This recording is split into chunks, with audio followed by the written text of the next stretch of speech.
आणि आता घेणार आहोत काही महत्त्वाच्या बातम्यांचा वेगवान आढावा। दरम्यान नाशिक, रायगड, लोणावळ्यात देखील जोरदार पाऊस झालाय। अनेक ठिकाणी धरणांमधून पाण्याचा विसर्ग करण्यात आलाय। राज्यातल्या पावसाची खबरबात पाहूया। नाशिकच्या सुरगाणा, कळवण आणि दिंडोरीत मुसळधार पाऊस झालाय। सुरगाणामधील ना, पार, तान, मान आणि अंबिका या नद्यांना पूर आलाय। तिकडे कळवणमधील चनकापूर धरणातून तर दिंडोरीच्या पालखेड आणि पुणेगाव या धरणातून मोठ्या प्रमाणात पाण्याचा विसर्ग करण्यात येतोय।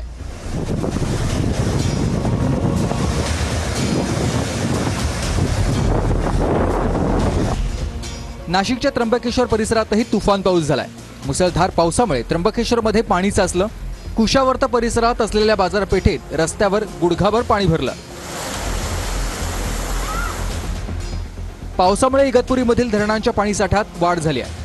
दारणा धरणाचा पाणीसाठा 85% असून 22,966 क्युसेकनं पाण्याचा विसर्ग करण्यात आलाय। प्रशासनाकडून धरण शेजारी असणाऱ्या नागरिकांना सतर्कतेचा इशारा देण्यात आलाय। नाशिकच्या रामकुंड परिसरातून एक पर्यटक वाहून गेल्याची घटना घडली आहे। मुसळधार पावसामुळे गोदावरी नदीला पूर आलाय आणि गोदावरी नदीच्या पुरात पर्यटक वाहून गेल्याची माहिती आहे।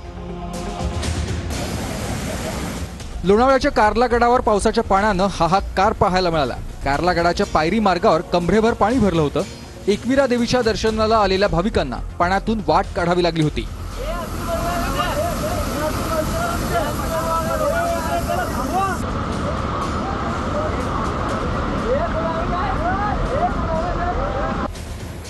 रायगडच्या महाडमध्ये काळ नदीनं धोक्याची पातळी ओलांडली। काळ नदीचं पाणी रस्त्यावर आल्यानं नदीकाठच्या गावांना सतर्कतेचा इशारा देण्यात आलाय। उजनी धरणाच्या 16 दरवाजामधून 20,000 क्युसेकनं पाण्याचा विसर्ग करण्यात आला। धरणाचे 16 दरवाजे 40 सेंटीमीटर उंचीनं उघडण्यात आले।